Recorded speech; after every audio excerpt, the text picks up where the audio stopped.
তাহাজ্জুদ আর ফজরের অভ্যাস আছে যার, রহমত পূর্ণ প্রভাত হয় তার। আলহামদুলিল্লাহি রাব্বিল আলামিন, আসসালাতু ওয়াসসালামু আলা সাইয়্যিদিল মুরসালিন। আম্মা বা'দু, ফাউযু বিল্লাহি মিনাশ শাইতানির রাজীম। বিসমিল্লাহির রহমানির রহিম। আসসালাতু ওয়াসসালামু আলাইকা ইয়া রাসূলুল্লাহ ওয়া আলা আলিকা ওয়া আসহাবিকা ইয়া হাবিবাল্লাহ। আসসালাতু ওয়াসসালামু আলাইকা ইয়া নবিয়াল্লাহ ওয়া আলা আলিকা ওয়া আসহাবিকা ইয়া নূরাল্লাহ। নবী আকরাম সাল্লাল্লাহু তাআলা আলাইহি ওয়াসাল্লামের আলিশান ফরমান, যে ব্যক্তি আমার উপর একবার দুরূদ শরীফ পাঠ করবে, আল্লাহ তাআলা ওই ব্যক্তির উপর 10 বার রহমত নাজিল করেন। সাল্লু আলাল হাবিব সাল্লাল্লাহু তাআলা আলা মুহাম্মদ সাল্লাল্লাহু আলাইহি ওয়াসাল্লাম। দর্শক শ্রোতা, আলহামদুলিল্লাহ আর একবার উপস্থিত হয়েছি রহমতপূর্ণ প্রভাত এই অনুষ্ঠান নিয়ে। যেখান থেকে আমাদের অনুষ্ঠান দেখছেন সকল দর্শককে জানাই আন্তরিক মোবারকবাদ। আজকের অনুষ্ঠানে আমরা কোরআনে পাকের তেলাওয়াত শুনবো, হামদে বারি তাআলা, নাতে রাসূলে মকবুল সাল্লাল্লাহু তাআলা আলাইহি ওয়াসাল্লাম শুনবো আমরা ইনশাআল্লাহ তাআলা। একটি বিষয় নিয়েছি আলোচনা করার জন্য, নেকির দাওয়াত দেওয়ার জন্য ইনশাআল্লাহ তাআলা। কি বিষয় রেখেছি, কি নিয়ে আলোচনা করব আপনাদেরকে একটু পরেই জানাচ্ছি। আমরা অনুষ্ঠানের শুরুতে ভালো ভালো নিয়ত সহকারে আসুন কোরআনে পাকের তেলাওয়াত শ্রবণ করি। সাল্লু আলাল হাবিব সাল্লাল্লাহু তাআলা আলা মুহাম্মদ সাল্লাল্লাহু তাআলা আলাইহি ওয়াসাল্লাম। নবী করিম সাল্লাল্লাহু তাআলা আলাইহি ওয়া আলিহি ওয়াসাল্লাম ইরশাদ করেন, নিয়াতুল মুমিনি খায়রুম মিন আমালিহি। মুমিনের নিয়ত তার আমলের চেয়ে উত্তম। মদিনা চ্যানেলের দর্শকবৃন্দ, আসুন কোরআন পাকের তেলাওয়াত শ্রবণ করার পূর্বে আমরা ভালো ভালো নিয়ত করে নিই।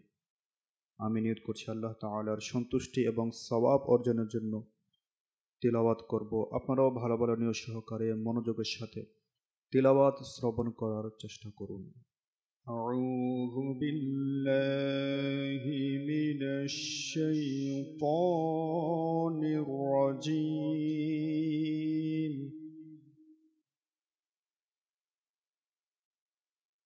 বিসমিল্লাহির রহমানির রহিম।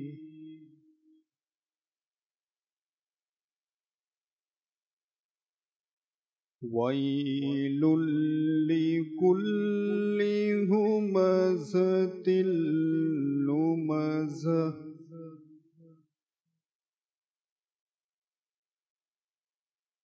الذي جمع مالا وعدده.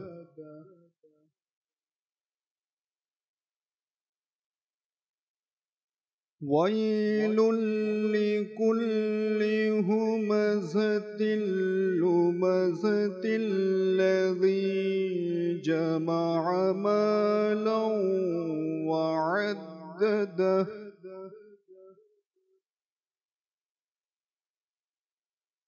يحسب أن ماله أخلده.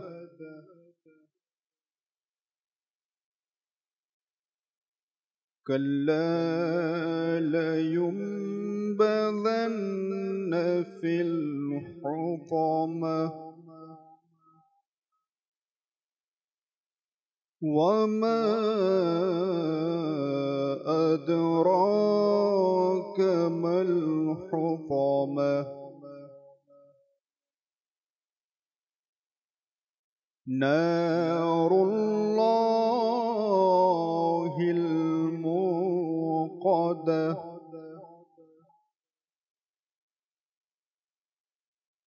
التي تطلع على الأفئدة.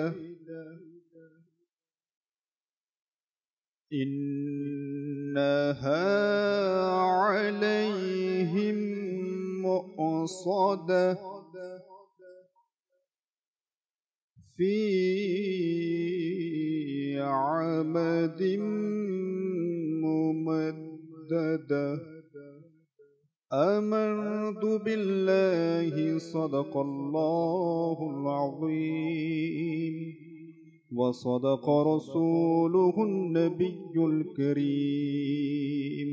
صلوا على الحبيب صلى الله تعالى على محمد صلى الله تعالى عليه وسلم. মাশাআল্লাহ, আমরা কোরআনে পাকের তেলাওয়াত শ্রবণ করলাম।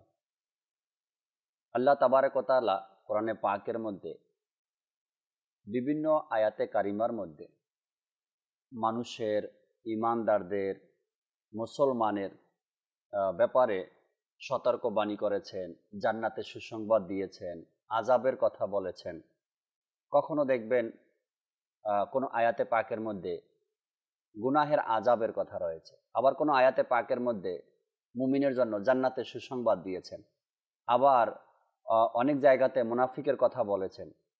এই কোরআনে পাকের মধ্যে জান্নাতেরও সুসংবাদ রয়েছে, জাহান্নামেরও ঘোষণা রয়েছে, আযাবের শাস্তির কথাও রয়েছে, আর মানুষের জন্য করণীয় কি তাও রয়েছে, বর্জনীয় কি তাও রয়েছে। শুধু আমরা খোঁজার চেষ্টা করি না অথবা খুঁজে পাই না, পার্থক্য শুধু এতটুকুই। যারা কোরআন থেকে খোঁজার চেষ্টা করেছেন, নাজাতের রাস্তা, নাজাতের পথ সে পেয়ে গিয়েছে। আর আমরা যারা চেষ্টা করি না, আমাদের পাওয়াও সম্ভব হয় না। এই কোরআনে পাকের মধ্যে যেভাবে করে আল্লাহ তাবারক ওয়া তাআলা নাজাতের কথা বলেছেন, মুক্তির কথা বলেছেন, জান্নাতের কথা বলেছেন, জাহান্নামের শাস্তির কথা বলেছেন, ঠিক এভাবে করেই কোরআনে পাকের অনেকগুলো আয়াতে কারিমার মধ্যে আল্লাহ তাবারক ওয়া তাআলা অভিসম্পদের একটি শব্দ ব্যবহার করেছেন, কিছু লোকের জন্য অভিসম্পদ। এখন এই সকল লোক কারা? যাদের উপরে আল্লাহ তাআলার অভিসম্পদ, আল্লাহ তার রাসূলের অভিসম্পদ, তাদের জন্য অভিসম্পদ। যারা হয়তো বা নাফরমানি করে, আল্লাহ তাবারক ওয়া তাআলার হুকুম আহকামগুলো মানে না বা অমান্য করে। আজকের অনুষ্ঠানের বিষয় দর্শক শ্রোতা, আমাদের জানা দরকার এটা, যে যাদের উপর আল্লাহ ও তার রাসূলের অভিসম্পদ, ওই সকল ব্যক্তিরা কারা। যখন আমরা তাদের সম্পর্কে জানব, তখন কমপক্ষে আমরা নিজের জন্য একটু চিন্তা করব যে কমপক্ষে আমাকে ওই সকল কাজ থেকে বাঁচিয়ে রাখা দরকার, যাতে করে আমার উপরেও এই আয়াতে কারিমার হুকুমগুলো চলে না আসে, আমিও যেন ওই অভিসম্পদের ব্যক্তি না হয়ে যাই। এই জন্য আজকের বিষয় আমরা রেখেছি তাদের জন্য অভিসম্পদ। কাদের জন্য? মোবাল্লিগে দাওয়াত ইসলামী থেকে আমরা জানার চেষ্টা করব, শোনার চেষ্টা করব।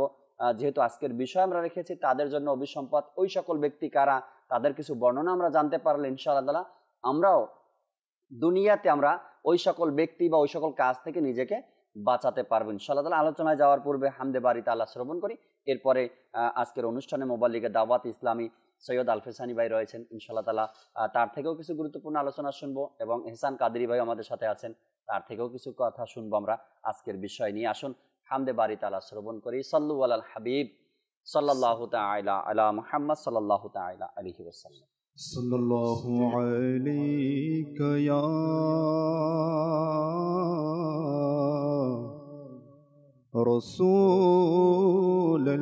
রাসূলুল্লাহ ওয়া সাল্লাম আলাইকা ইয়া हबीबल्लाह। तेरे कदमों में जो है गैर कमों क्या देखे, कौन नजरों पे चढ़े देख के तलवा तेरा।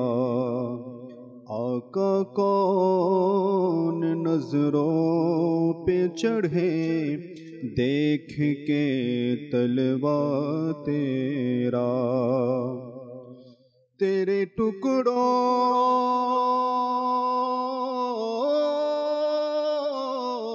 से पले गैर की ठोकर पे न डाल। झिड़कियाँ खाए कहाँ छोड़ के सदका तेरा। सल्लल्लाहु अलैका या रसूलल्लाह वसल्लम अलैका या हबीबल्लाह।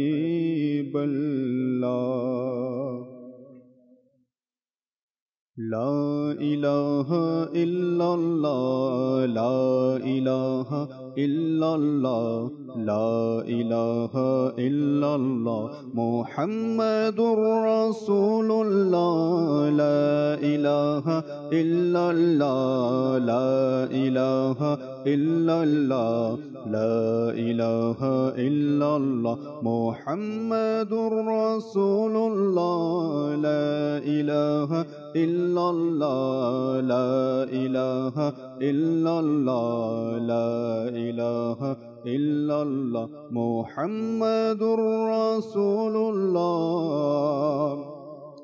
حسبي ربي جل الله ما في قلبي غير الله حسبي ربي جل الله ما في قلبي غير الله نور محمد صلى الله نور محمد صلى الله لا إله إلا الله لا إله إلا الله لا إله إلا الله لا إله إلا الله محمد رسول الله لا إله إلا الله لا إله إلا الله لا إله إلا الله محمد رسول الله আল্লাহ সর্বশক্তিমান বান্দার প্রতি দয়াবান আল্লাহ সর্বশক্তিমান বান্দার প্রতি দয়াবান প্রিয় হাবিব করলেন দান প্রিয় হাবিব করলেন দান যিনি ঈমানের জান লা ইলাহা ইল্লাল্লাহ লা ইলাহা ইল্লাল্লাহ لا إله إلا الله محمد رسول الله لا إله إلا الله لا إله إلا الله لا إله إلا الله محمد رسول الله ও গো আল্লাহ দয়া করো নসিব করো মদিনা ও গো আল্লাহ দয়া করো নসিব করো মদিনা নূর নবীকে না দেখাইয়া নূর নবীকে না দেখাইয়া কবর দেশে নিও না লা ইলাহা ইল্লাল্লাহ লা ইলাহা ইল্লাল্লাহ لا إله إلا الله محمد رسول الله لا إله إلا الله لا إله إلا الله لا إله إلا الله محمد رسول الله আমরা গুনাহগার বান্দা ক্ষমা করে দাও খোদা আমরা গুনাহগার বান্দা ক্ষমা করে দাও খোদা দেখো নূর নবীর রওজা দেখো নূর নবীর রওজা সেথায় পড়ব এই কালেমা লা ইলাহা ইল্লাল্লাহ লা ইলাহা ইল্লাল্লাহ لا إله إلا الله محمد رسول الله لا إله إلا الله لا إله إلا الله لا إله إلا الله محمد رسول الله لا إله إلا الله لا إله إلا الله لا إله إلا الله محمد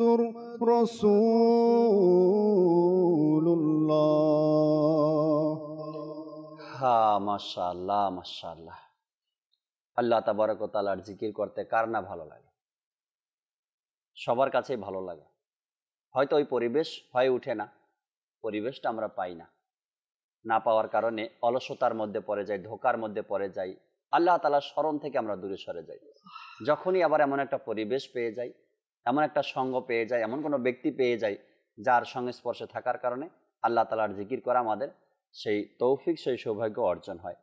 শুরুতে আমরা সৈয়দ আলফেজ সানি ভাইয়ের কাছে আসব। আজকের বিষয় তাদের জন্য অভিসম্পদ। খুবই ভয়ানক একটি কথা, বাপু কোরআনে পাকের মধ্যে বিভিন্ন জায়গায় ইরশাদ হয়েছে এই অভিসম্পদের ব্যাপারে। কিছু মাদানী ফুল। ওই সকল লোক যাদের উপর আল্লাহ তাআলার অভিসম্পদ, নবী পাক সাল্লাল্লাহু আলাইহি ওয়াসাল্লাম অভিসম্পদ, ওই সকল কাজ থেকে হেফাজত করুন। কোরআনুল কারীমের মধ্যে অসংখ্য আয়াতে কারিমা রয়েছে। জি, মহান রব তাআলা যাদের উপর অভিসম্পদ করেছেন। বিশেষ করে যদি আমরা সূরা আহজাব আয়াত নাম্বার 57 দিকে তাকাই, তাহলে শুরুতেই আমরা দেখতে পাবো যে আল্লাহ তাআলা ইরশাদ ফরমান, নিশ্চয়ই যারা কষ্ট দেয় আল্লাহ ও তার রসুলকে, তাদের উপর আল্লাহর অভিসম্পদ দুনিয়া ও আখিরাতে, এবং আল্লাহ তাদের জন্য লাঞ্ছনার শাস্তি প্রস্তুত করে রেখেছেন। এখানে বলা হয়েছে লানাহুমুল্লাহু ফিদ দুনিয়া ওয়াল আখিরা। লানত হচ্ছে দুনিয়া এবং আখিরাতে, শুধু আখিরাতে না, দুনিয়াতেও লানত প্রাপ্ত হবে যারা আল্লাহ ও তার রসুলকে কষ্ট দেয়। আল্লাহ ও তার রসুল সাল্লাল্লাহু আলাইহি ওয়াসাল্লামকে কষ্ট দেওয়ার ব্যাপারে যদি হাদিসে কারিমার দিকে আসি আমরা, তাহলে দেখা যাবে মুজামুল আওসাতের হাদিস, যে ব্যক্তি শরঈ প্রয়োজন ছাড়া কোনো মুসলমানকে কষ্ট দিল সে আমাকে কষ্ট দিল, রাসূল পাক সাল্লাল্লাহু আলাইহি ওয়াসাল্লাম ফরমান, আর যে আমাকে কষ্ট দিল সে আল্লাহ তাআলাকে কষ্ট দিল। এখানে কিন্তু আপনি যদি আলোচনা করেন, দীর্ঘ আলোচনা, জি, আপনার আজকের বিষয় খুবই অনেক বড় বিষয়, অনেকগুলো বিষয় রয়েছে। শুধু যদি এই হাদিসে কারিমা এবং আয়াত নিয়ে আলোচনা করে তাহলে ঘন্টার উপর ঘন্টা চলে যাবে। এরপরে আমরা যদি দেখি যে মহান রব তাআলা যাদের উপর অভিসম্পদ করেছেন তাদের একটি দল হচ্ছে, তাদের একটি শ্রেণী হচ্ছে যারা মুসলমানের হক নষ্ট করে, যারা আপনার কারো জমি আত্মসাৎ করে। দেখা যায় যে ইয়াতিম রয়েছে, ইয়াতিমের যে হক রয়েছে, ইয়াতিমের যে জমি রয়েছে, ইয়াতিমের যে মাল রয়েছে, মাল ইয়াতিম, তার যে আহাল পরিজন, তার চাচা, তার বড় ভাই হতে পারে, বড় বোন হতে পারে, তারা সেগুলো আত্মসাৎ করে ফেলে।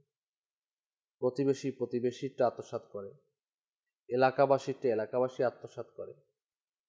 এ নিয়ে দেখবেন মারামারি, কাটাকাটি, ঝগড়া বিবাদ, একে অপরকে অপবাদ ইত্যাদি ইত্যাদি দেয়া হয়, ভুল বোঝাবুঝির শিকার হয়ে থাকে। তো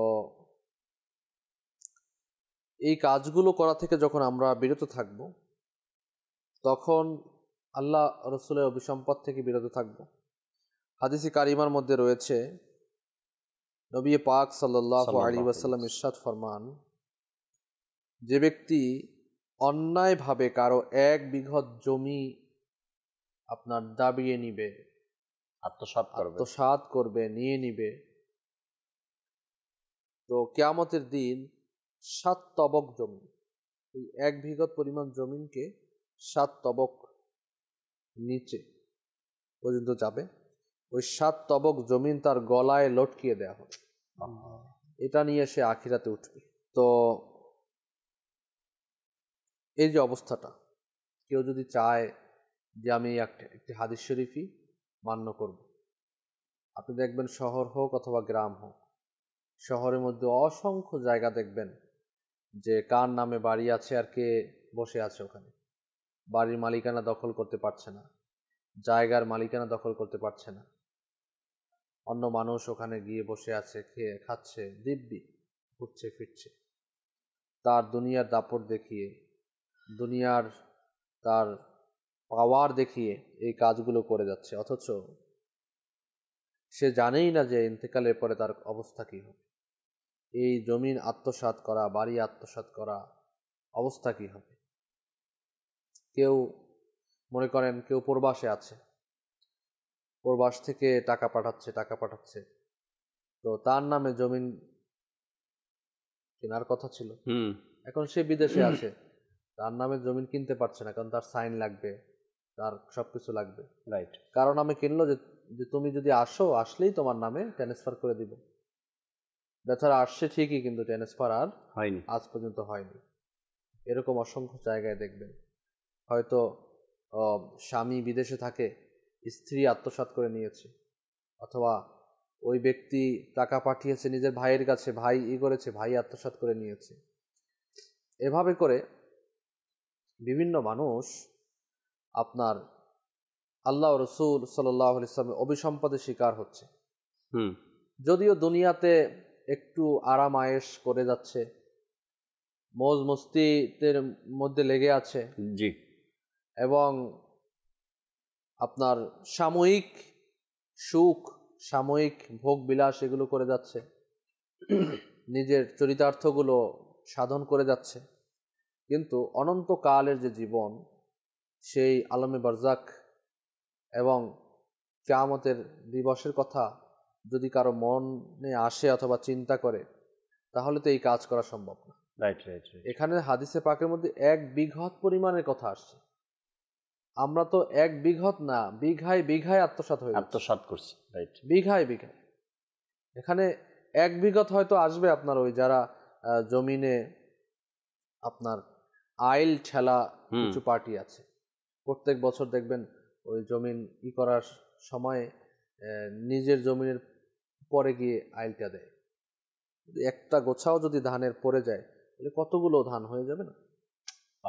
এই যে আপনার 1 বিঘত পরিমাণের জায়গাটা নিয়ে নিল। আপনি দেখবেন কারো জমিন আছে আপনার 30 শতাংশ, 50 শতাংশ। তো জমিনের কাছে আপনি যান নাই, কিন্তু না যেতে 5 বছর পর অথবা 2 বছর পর যদি আপনি সেখানে যান, মাপ দেন, তাহলে 50 শতাংশ জায়গায় হয়তো আপনার ওখানে 45 শতাংশ অথবা 48 শতাংশ পাবেন। আর 2-1 শতাংশ, 5 শতাংশ কোথায় যে চলে গেছে, কার জমির মধ্যে চলে গেছে। পাশের জমিনের মালিককে বলবেন, ভাই আমার জমিনটা কম, আমি জানি না। ওই সাইডে জমিনওয়ালাকে বলবেন, ভাই আমি জানি না, আমার মধ্যে আসে নাই। ওই সাইডে বলবেন, তিনিও সেম কথা, জমিনটা গেল কোথায়? রাইট। মানে এই যে 2 শতাংশ 5 শতাংশ জমি গেল কোথায়? চারো সাইডের জমিনওয়ালা যারা মালিক, তারা বলছে যে কি জানি না। কিন্তু ওই বেচারার জমিন কোথায় গেল? একটা তো প্রশ্ন থেকেই যায়। নিশ্চয়ই চারো তরফ যে জমিনগুলো রয়েছে ওই দিকেই গেছে। তো কথা বলার ক্ষেত্রেও আমরা করি না, জমিন মায়া মহব্বত অনেক কিছু আছে। দেখা যায় নিজের বাপের যে ভিটা, এটা নিয়ে অনেকে প্রাউড ফিল করে এবং এটাকে হারাতে চায় না। তো এটা নিয়েও অনেক সময় সমস্যা দেখা দেয়। অনেকটা তো ঘটনা এরকমেরও শুনি আমরা বাপু, যেটা হলো এরকমের কি, একটা সময় নিজেদের জায়গা সম্পত্তি ছিল বা নিজেরা এগুলো দখলেও ছিল। দিন যেতে যেতে যেতে যেতে একটা সময় অনেক ফ্যামিলিতে হয়তো বা বাংলাদেশের মধ্যে এরকম হয়েছে, পরবর্তীতে শুনে কি এই জায়গার কাগজপত্রই নাকি আমাদের না, কাগজপত্রই আমাদের না। যারা ওই সময় একটু ট্যালেন্ট, অর্থাৎ এই সকল কাজ, দলিলপত্রের কাজ, কাগজের কাজ ভালো জানে, তারা ওই দলিলের অফিসে গিয়ে এরপরে যেভাবে হোক কিছু কাজ এদিক সেদিক করে, এরপরে ওই বোকা মানুষের, সরল সোজা যে ব্যক্তি, তার সম্পত্তিগুলো নিজের নামে নিয়ে নেয়, নিজের নামে দলিল করিয়ে নেয়। কেমন কেমন সিস্টেম এখন আজকাল বের হয়েছে। আমাকে একজনে বললো যে আমার সম্পত্তি ছিল, অথচ এখন কাগজপত্র খুঁজে দেখি অর্ধেক সম্পত্তিও নাই আমার, বাকিটা কার নামে কোথায় চলে গেছে কেউ জানে না। সিস্টেম, অনেক সিস্টেম আছে। আপনার দেখা যায় জাল দলিল করে নিয়েছে। তারপর আপনার এখন মনে করেন সিএস পর্চা, আরএস পর্চা, বিভিন্ন পর্চা আছে। জি জি। এর মধ্যে আপনার সম্পত্তির মধ্যেই একটা নাম বসাই দিছে, অংশীদার নিয়ে নিছে, একটা নাম বসাই দিছে। এখন নাম বসাই দিয়ে আপনার কোর্টে মামলা করে দিল। মামলা চলবে কত বছর, এরপরে আপনি ফয়সালা পাবেন, তারপরে জমিন নেবেন। আর যদি আপনার প্রতিপক্ষ সে প্রভাবশালী হয়, তাহলে সে দখলেও চলে যাবে। এই যে কিছু সিস্টেম, আপনার যখন যে এলাকায় জরিপ আসে, জি, তখন এই নামগুলো দেখে অটোমেটিকভাবে ওখানে কি করে দেয়, আপনার রেকর্ড করে দেয়। আর রেকর্ড যেহেতু নাম আছে, তো নিশ্চয়ই এখানে কিছু একটা হবে। তো এরকমের কিছু কারসাজি সমাজের মধ্যে করে। এটাও কিন্তু ধোকার, প্রতারণার সামিল। এই ধোকা, প্রতারণা, এই ব্যাপারেও অভিসম্পদ এসেছে। কিন্তু মনে রাখতে হবে আপনি এই যে কারো সম্পদ কারো কিছু এগুলো আপনি করছেন, তো এগুলো আপনি নিয়ে কোথায় যাবেন? কেউ কি 3.5 হাত ছাড়া এর চেয়ে বেশি কেউ নিতে পারছে? অনেকে তাও নিতে পারে না, তাও নিতে পারেনি। যে আপনার পানিতে ডুবে মারা গেছে, সে কে নিয়ে গেছে? আগুনে পুড়ে মারা গেছে, আগুনে কোনো একদম ভস্ম হয়ে গেছে, কিছু পাওয়া যাচ্ছে না, কিছু পাওয়া যায়নি। হ্যাঁ, আপনার বিমান অ্যাক্সিডেন্ট করছে, লাশ পর্যন্ত পাওয়া যাচ্ছে না। বিদেশের মাটিতে মারা গেল, লাশ বাংলাদেশে আসে নাই। কোনো কিছুতে খেয়ে ফেললো, কোনো কিছু অবশিষ্ট রইল না, মাটিটা পর্যন্ত পেল না। আপনি এগুলো নিয়ে কোথায় যাবেন? যাওয়ার জায়গা কোথায়? আর যারা এই আত্মসাৎমূলক কাজের মধ্যে জড়িত আছে, নিজের সম্পদের মধ্যে, নিজের সকল কিছুতে, সে এগুলো নিয়ে কোথায় যাবে? কোথায় যাওয়ার জায়গা কই? ওই তো লাশ পর্যন্ত পুকুর পাড়ে, বাঁশঝাড়ের মধ্যে, মসজিদের পাশে, ওই কবরস্থানের মধ্যে হতে পারে, সেখানে কবর খুঁড়তে গিয়ে দেখা গেল যে আরেকটা কবর আছে, অন্য কারো কবরের মধ্যেই তাকে ঢুকিয়ে দেওয়া হলো। আল্লাহ আজিমপুরে যাবেন, বিভিন্ন জায়গায় যাবেন, সেখানে কবর উপর কবর পড়ে আছে, কবরের উপর কবর, ঠিক না? তো এই যে আমাদের সমাজের সিচুয়েশন, সমাজের আপনার এগুলো, আমাদের কাছে তো কল সেন্টারে অনেক কল আসে, অনেক কিছু আসে। অনেকে বলে আমার চাচা জমি আত্মসাৎ করে নিয়েছে, আমার বাবা আর জমি পাচ্ছি না, আমার অমুককে নিয়ে নিছে, দোয়া করে দেন, কিভাবে পাবো, টাকা আত্মসাৎ করে নিয়েছে। তো এই সকল লোকদের আল্লাহ তাআলার ভয় কোথায় চলে গেল? এরা হয়তো তাদেরকে এই সকল আয়াতে কারিমাগুলো একটু অনুসরণ করা উচিত, একটু দেখা উচিত যে আয়াতে কারিমার মধ্যে আল্লাহ বলেছেন তাদের জন্য অভিসম্পদ। তাদের জন্য অভিসম্পদ ওই সকল ব্যক্তিরা কারা? তাদের জন্য অভিসম্পদ। এর মধ্যে আমার নামটা নেই। তো যখনই আমি এটা নিয়ে ভাববো, চিন্তা করব, তখন হয়তো বা আমি ওই ভুল পথ থেকে বেরিয়ে আসতে পারবো। আল্লাহ ও তার রাসূলের পক্ষ থেকে অভিসম্পদ আমার উপরে, আর আমি সেই পথে থাকবো, এটা তো হতে পারে না। একজন মুসলমানের জন্য এটা সম্ভব নয়। এহসান ভাই আমাদের সাথে আছেন, অভিসম্পদ নিয়ে আমরা আলোচনা করছি, আপনিও শুনছেন কিছু কথা, কিছু মাদানী ফুল দর্শকের উদ্দেশ্যে। তাদের জন্য অভিসম্পদ। জি, আলহামদুলিল্লাহ রাব্বিল আলামিন, ওয়াসসালাতু ওয়াসসালামু আলা সাইয়্যিদিল মুরসালিন। খুব ভালো একটি বিষয় রেখেছেন, যেটা আসলে জানা আমাদের সবারই জন্যই দরকার এটা। কারণ জমিনের মধ্যে আমরা এমন অনেক পাপ কাজ করে থাকি, আসলে পাপ কাজ প্রতিটাই নিকৃষ্ট, তো প্রতিটা গুনাই নিকৃষ্ট। তো জমিনের মধ্যে এমন অনেক গুনাহ আছে, এমন অনেক খারাপ কাজ আছে যেগুলির দ্বারা, ওগুলি তো নিকৃষ্ট, পাশাপাশি ওই কাজের ক্ষেত্রে আল্লাহ তাআলা রাসূল এবং তার ফেরেশতারাও ওই তাদের প্রতি অভিসম্পাদ দিয়ে থাকে। তো এখন বোঝা যায় যে সকল পাপই তো নিকৃষ্ট, কিন্তু ওই পাপগুলি কতটাই না নিকৃষ্ট যেই পাপের কারণে আল্লাহ তাআলা অভিশাপ দিয়ে থাকে, আল্লাহ রাসূল অভিশাপ দিয়ে থাকে, এবং ফেরেশতা কুল তারাও অভিশাপ দিয়ে থাকে। তো আজকে ইনশাল্লাহ আমরা জানবো ওই বিষয়গুলি নিয়ে। কুরআনুল কারীমের অসংখ্য আয়াতের মধ্যে আছে, তো সকল আয়াত তো বলা পসিবল হবে না।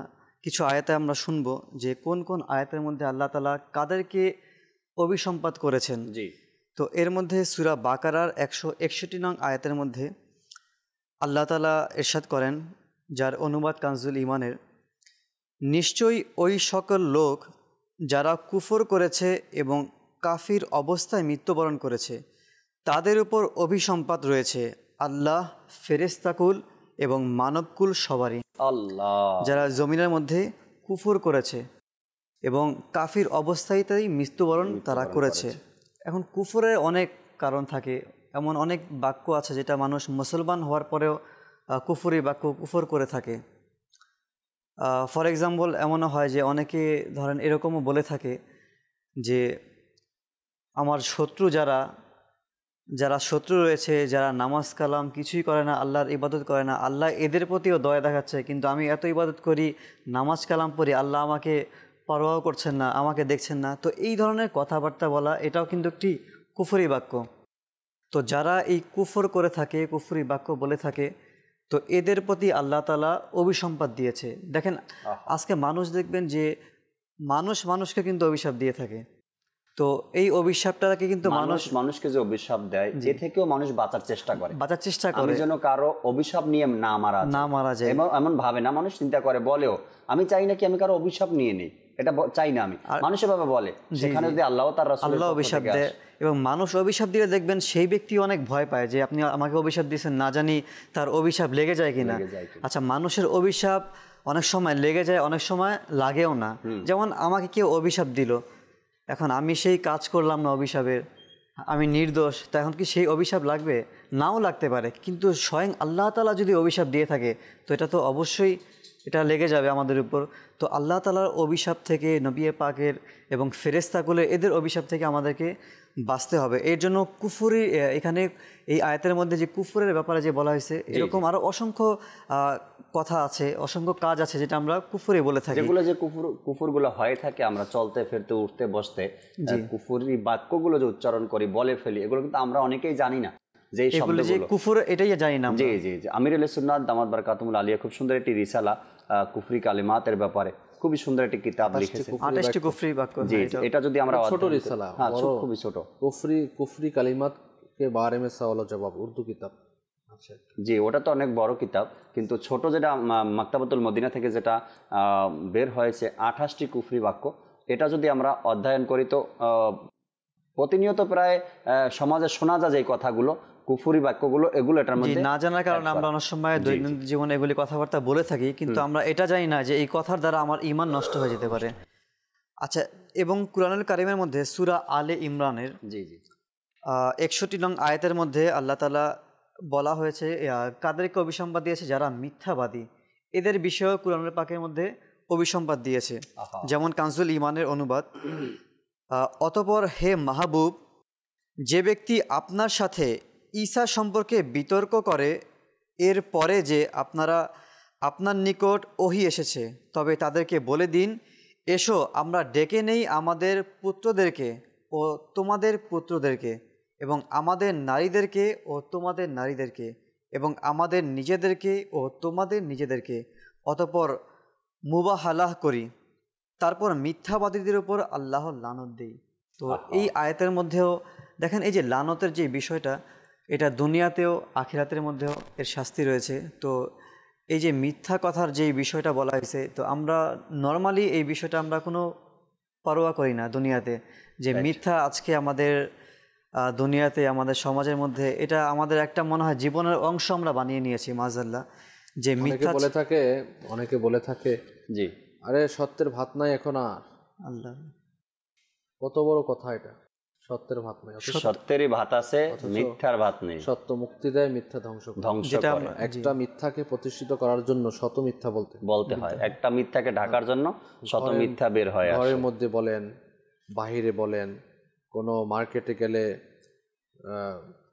কোনো সামান খরিদ করতে গেলে, মাছ বাজারে গেলে, আরে আমার এত টাকা দিয়ে কিনা,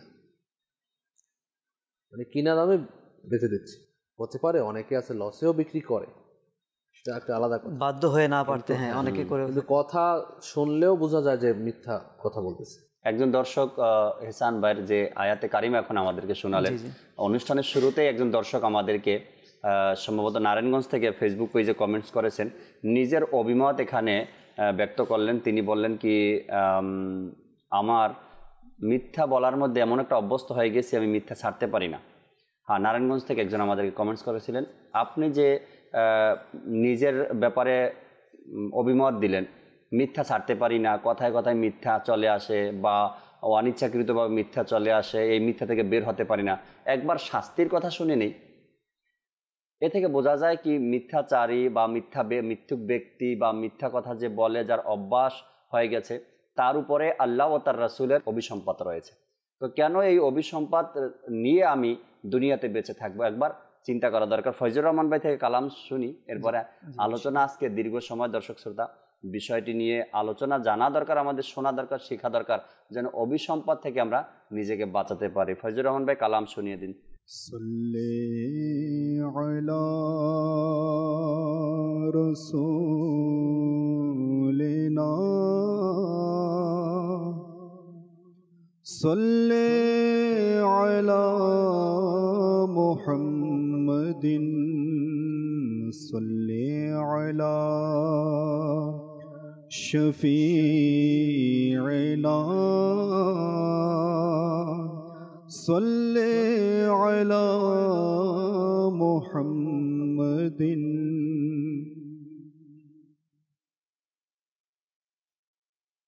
মদিনায় গমনকারী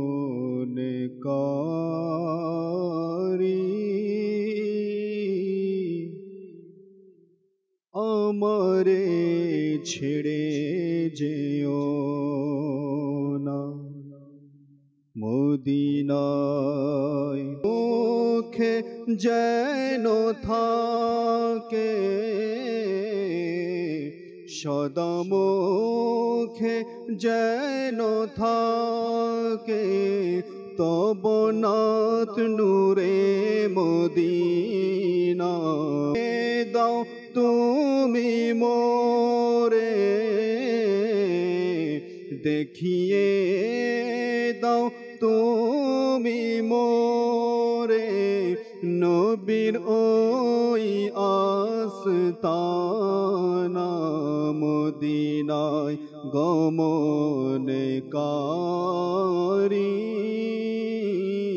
আমারে ছেড়ে যেও না মদিনায় গমনকারী আমারে ছেড়ে যেও না। আমিন আমিন। মদিনায় গমনকারী আমায় ছেড়ে যেও না। আল্লাহ তাবারক ওয়া তাআলা সহজে, অতি সহজে আমাদেরকে মদিনায় গমনকারীদের সফর সঙ্গী হওয়ার তৌফিক আল্লাহ আমাদেরকে দান করুক। আমিন। যদি আল্লাহ তার রাসূলের পছন্দের বান্দা হতে চাই, যদি বান্দা হতে চাই কি আল্লাহ তার রাসূলের পছন্দের বান্দা হব আমি, তবে আমাকে আপনাকে আল্লাহ তার রাসূলের পক্ষ থেকে যে আশা অবিসম্পদ যে সকল কাজের জন্য, তা থেকে আমাদেরকে বের হয়ে আসতে হবে। এহসান ভাই জানি কি বলছিলেন ওই মিথ্যা নিয়ে ওই সময়? মিথ্যার বিষয়ে যেই আয়াতে কারিমার মধ্যে সূরা আলে ইমরানে বলা হয়েছে যে যারা মিথ্যাবাদী এদের প্রতি আল্লাহর লানত রয়েছে। তো মিথ্যা থেকে আমাদেরকে বাঁচতে হবে। অনেক সময় যেমন আমাদের এক ভাইও SMS করেছেন যে মিথ্যা থেকে বাঁচতে পারছে না। জি জি, আসলে বাঁচতে পারছে না, এটা সব কিছু কিন্তু আমাদের উপরেই জাকির ভাই ডিপেন্ড করে। আমরা দুনিয়াতে যেভাবে চাই যে আমি এভাবে জীবনযাপন করব, আমি কিন্তু সেভাবেই পারবো, এটা আমার ইচ্ছার উপর ডিপেন্ড করে। ধরেন আমরা কেন বাঁচতে পারি না, অনেক সময় আমরা এটা মনে করি যে যদি আমি এখন এই কাজে এখন যদি মিথ্যা না বলি হয়তো বা আমার একটু সমস্যা হবে। যেমন দেরি হয়ে গেছে, এখন বস ফোন দিয়েছে বা অফিস থেকে কল আসছে বা অমুক কাজে দেরি হয়ে গেছে, এখন আমি মিথ্যা আশ্রয় নিলাম। কেন আশ্রয় নিলাম? যদি আমি সত্যটা বলি হয়তো বা আমাকে শাস্তি পেতে হবে বা এর জন্য আমাকে বকাঝকা করবে। অনেক সময় পরিবারের মধ্যে এমন অনেক কাজ হয়ে থাকে যেটা আমরা মিথ্যা বলি, যদি মিথ্যা না বলি হয়তো বা স্ত্রীর কথা শুনতে হবে বা পিতামাতার কথা শুনতে হবে। এরকম অনেক কাজ আমরা করি, বন্ধু মহলেও করি। আচ্ছা, আমরা কখনো এটা চিন্তা করি না হয়তো বা একটু কষ্ট পেতে হবে বা একটু শাস্তি পেতে হবে, হয়তো বা সত্য বললে আমরা এর থেকে বেঁচেও যেতে পারি। রাইট। কিন্তু যেই শাস্তি অপেক্ষা করছে কবরের মধ্যে, হাসরের ময়দানে তো আছেই, শুরু তো কবর থেকে হবে। তো ওই শাস্তিটা কি দুনিয়ার এই সামান্য শাস্তি থেকে কম না বেশি? এটা চিন্তা করলে দেখবেন আমরা কিন্তু অনায়াসে আমরা মিথ্যা থেকে বাঁচতে পারি। যেমন বলা হয়েছে যারা মিথ্যাবাদী, তো মিথ্যা যারা কথা বলে এদের দুর্গন্ধ এতটা হয়ে থাকে যে তাদের সাথে ফেরেশতারা পর্যন্ত থাকে না, এই মিথ্যার দুর্গন্ধ আসমান পর্যন্তটা পৌঁছে যায়, এর এত দুর্গন্ধ। আচ্ছা, এখন আমিও তো মিথ্যা বলি, আমরা সবাই মিথ্যা বলি, কিন্তু আমরা দুর্গন্ধ পাই না কেন? তো এই ব্যাপারে বলা হয়েছে যে আমরা অভ্যস্ত হয়ে গেছি মিথ্যার কথা বলতে বলতে। যেমন দেখবেন যে যারা বিভিন্ন ময়লার কাজগুলি করে, ডাস্টবিনের যে কাজগুলি করে থাকে, তো এরা সর্বদা ওইখানেই থাকে। দেখবেন সাধারণ মানুষ যখন এর পাশ দিয়ে হাঁটে, এরা কিন্তু আমরা নাক ধরে রাখি, কারণ আমরা সেটা শোনার জন্য অভ্যস্ত না, এজন্য আমাদের গন্ধটা ফিল হয়। কিন্তু যারা সর্বদা ওইখানেই পড়ে থাকে ময়লার মধ্যে, ডাস্টবিন আবর্জনার মধ্যে, দেখবেন এদের গন্ধটা ফিল হয় না, গন্ধ লাগে না, কারণ এরা অভ্যস্ত হয়ে গেছে। তো ঠিক অনুরূপ আমরাও মিথ্যা কথা বলতে বলতে এতটাই অভ্যস্ত যে এর দুর্গন্ধ আমরা পাই না, কিন্তু ফেরেশতারা পেয়ে যায়। যার গন্ধে ফেরেশতারা তার সঙ্গ দেয় না, তারা পালিয়ে চলে যায়। তো এর জন্য আর বলা হয়েছে, এর শাস্তির ব্যাপারে এটাও বলা হয়েছে হাদিসে পাকের মধ্যে, যে কবরের মধ্যে তাদের যেই গাল রয়েছে, তো এক প্রকারের ব্যক্তি যাদের শাস্তির ব্যাপারে আল্লাহ রাসূল তিনি দেখেছেন যে তাদের এক গাল একটি যন্ত্র দিয়ে, ফর এক্সাম্পল হতে পারে একটা লোহার কোনো যন্ত্র প্লাস হতে পারে, বা এরকম যন্ত্র দিয়ে তাদের এক গালকে টেনে অপর গালে নিয়ে যাওয়া হচ্ছে, টেনে ছিঁড়ে, এবং এই অপর গাল, তার বাম সাইডের গাল আবার টেনে হিসেবে অপর সাইডে নিয়ে যাওয়া হচ্ছে, এবং তা পুনরায় আবার ভালো হয়ে যাচ্ছে, আবার একইভাবে এই শাস্তি দেওয়া হচ্ছে। এবং বলা হয়েছে এই শাস্তি কিয়ামত পর্যন্ত তাদের চলতে থাকবে। তো বলা হলো যে এরা কারা, এদের এত আযাব হওয়ার কারণ কি? তো বলা হয়েছে যে এরা হচ্ছে দুনিয়াতে মিথ্যা বলতো, মিথ্যাবাদীর এই শাস্তি। দেখেন আজকে সামান্য যদি আমাদের গালে ব্যথা লাগে, বা একটু শীতের দিনে যদি আমাদের ঠোঁট ফেটে যায়, তো কতটা পেইন হয়, কতটা ব্যথা হয়। আচ্ছা, ব্যথা হলে কিন্তু দূরীভূত করার জন্য অনেক ডাক্তার আছে, মেডিসিন আমরা ইউজ করি, বা ব্যথা পেলে কাউকে আমরা বলতেও পারি, কিন্তু কবরের মধ্যে হাসরের ময়দানে কাকে আমি বলবো? তো একটু যদি চিন্তা করি যে না, আমাদেরকে মিথ্যা থেকে বাঁচতে হবে, হোক সেটা সামান্য একটু সমস্যা হোক, সামান্য একটু শাস্তি হয়তো বা শুনতে হবে, বা কথা কারো শুনতে হবে, শুনি না সমস্যা কি রয়েছে, কিন্তু কাল কিয়ামতের দিন কবরের মধ্যে কিন্তু আমরা এই কঠিন আযাব থেকে আমরা বাঁচতে পারবো যদি মাইন্ড এরকম করে নেই। ইনশাআল্লাহ মিথ্যা থেকে আমরা বাঁচতে পারবো। একে তো হলো কি কবরের আযাবের কথা হিসান ভাই, দ্বিতীয় হলো গিয়ে যে আল্লাহ তার রাসূলের পক্ষ থেকে তারা লানতপ্রাপ্ত দুনিয়াতে এবং আখিরাতে। দুনিয়াতেও এর শাস্তি আমরা দেখতে পাই, আর আখিরাতে তো তার জন্য শাস্তি রয়েছেই। তো এই যে মিথ্যা বলার কারণে, আমি মিথ্যা বলছি, আর আমার এই মিথ্যার সাথে জানি না কত মানুষ জড়িয়ে পড়েছে। যাই হোক, মিথ্যার ব্যাপারে আমরা কিছু কথা শুনলাম হেসান ভাই থেকে। বাপুর কাছে আসি, এরপর দুইটা কল নিয়ে নিই আগে। হ্যাঁ জি, দর্শকের কল শুনিয়ে দেন, এরপর বাপুর থেকে ইনশাল্লাহ মাদানী ফুল শুনবো। আমার নাম মোহাম্মদ ফরিদ, আমি টঙ্গী গাজীপুর থেকে করতেছি। আমি আপনাদের অনুষ্ঠান দেখতেছি, আমাদের যদি একটা নাচ শোনায় দিতেন, প্রিয় মদিনা দূরে যাব কেমন করে। মাশাআল্লাহ, ইনশাআল্লাহ তাআলা সাথেই থাকুন, শোনাবো আপনাকে নাতে রাসূল। পরবর্তী কল। বলছি নরসিংদী থেকে। আমি একটি নাচের রাসূল শুনতে চাই। প্রিয় নবীর কছিলাম মদিনা আমার বাগান, নাচের রাসূলটি শুনিয়ে দিলে আমি খুব খুশি হব ইনশাআল্লাহ তাআলা। সাথেই থাকুন, শোনাবো আপনাকে। পরবর্তী কল। গোলাম হোসেন আত্তারি, চট্টগ্রাম পুরকিচর থেকে বলতেছি। মাশাআল্লাহ, আমাদের এই চ্যানেল অনুষ্ঠান থেকে আমরা অনেক কিছু শিখতে পারি, জানতে পারি। আল্লাহ তাআলা আমাদেরকেও নিয়মিত মাদিনী চ্যানেল দেখার, আর যারা মাদিনী চ্যানেল উপস্থিত আছেন সবাইকে আল্লাহ বরকত দান করুক, যারা দেখতেছি আল্লাহ সবাইকে আল্লাহ উন্নতি দান করুক, আমিন। মাশাআল্লাহ, ইনশাআল্লাহ তাআলা সাথেই থাকুন, আল্লাহ তাআলা দোয়া কবুল করেন। পরবর্তী কল। আমার নাম হলো মোহাম্মদ ইজাজউদ্দিন রাকিব। আমি চট্টগ্রাম আটারগাঁও থেকে বলছিলাম। আমি একটি কালাম শুনতে চাই। আমার টিয়া নাই, ভাইয়া নাই, মাশাআল্লাহ মাশাআল্লাহ। কালাম একটু পরে শুনবো আমরা ইনশাআল্লাহ তাআলা। আগে বাপু থেকে কিছু মাদানী ফুল আরো শুনে নেই, তাদের জন্য অভিসম্পাত। এর মধ্যে অভিসম্পাত করেছেন যারা মা বাবাকে অবজ্ঞা করে। সমাজের মধ্যে আমরা যারাই রয়েছি কারো না কারো সন্তান। জি, মা বাবা ছাড়া তো দুনিয়াতে আমরা আসিনি। তো সেই মা বাবাকে অবজ্ঞা করার ব্যাপারেও আপনার অভিসম্পাতের ব্যাপারে আসছে। তো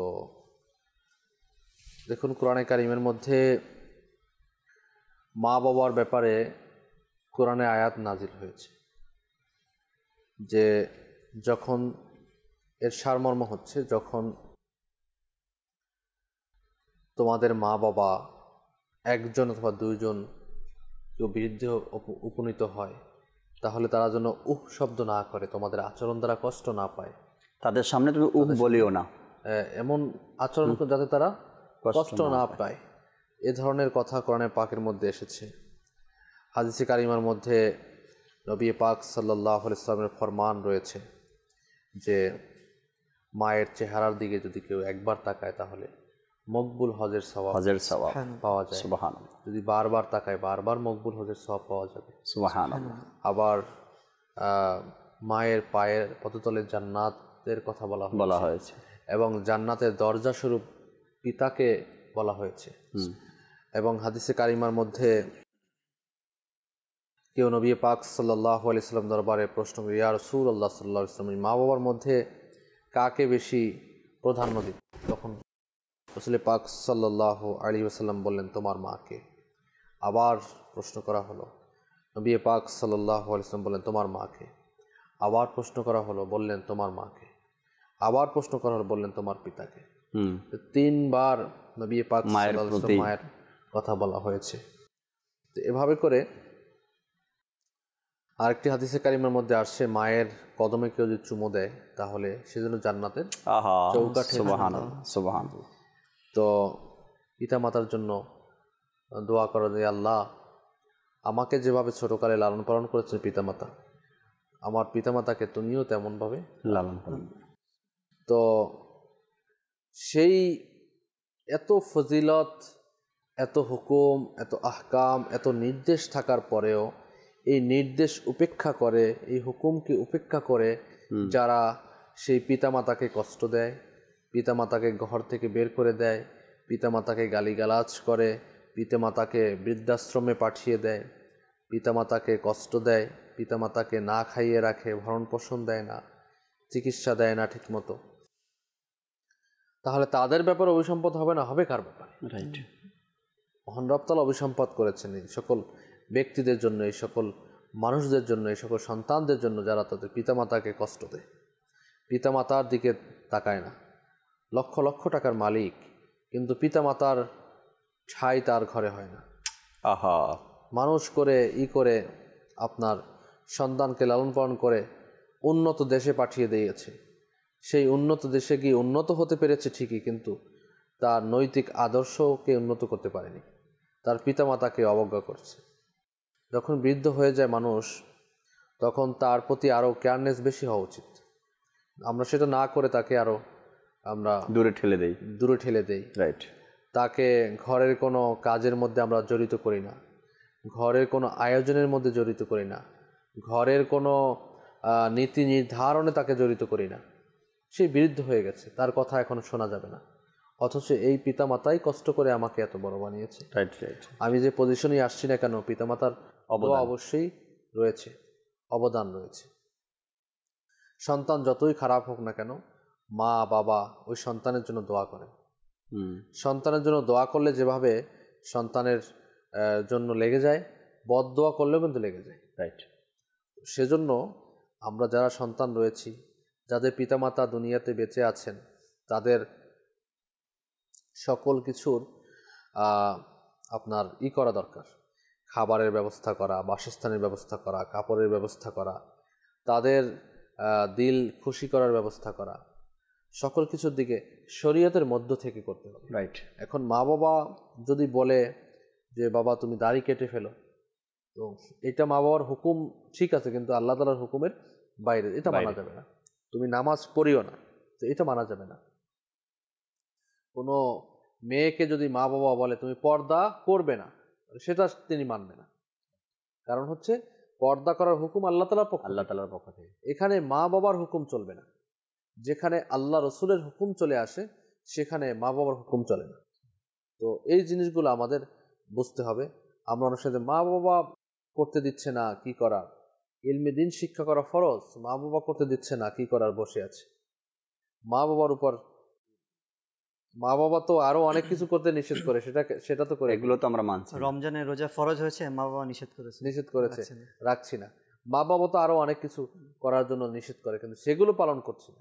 আল্লাহ রসুলের যখন ফরমান চলে আসে, সেগুলো আমরা করি।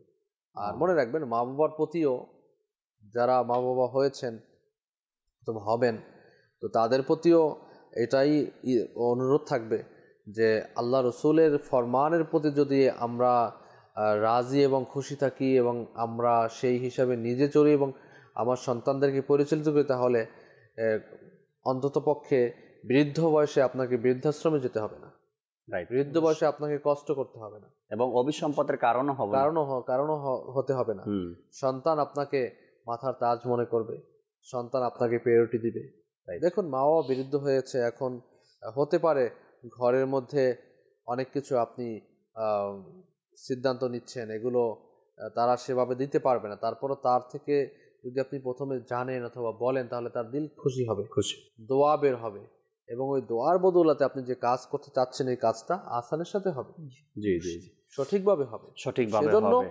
পিতামাতা আমাদের যাদের আছে, আমরা যাতে করে অভিসম্পাদের পাত্র না হই, পিতামাতাকে কষ্ট না দেই, পিতামাতার প্রতি অবশ্যই আমাদের দরদ, দিল এগুলো আমাদের থাকতে হবে।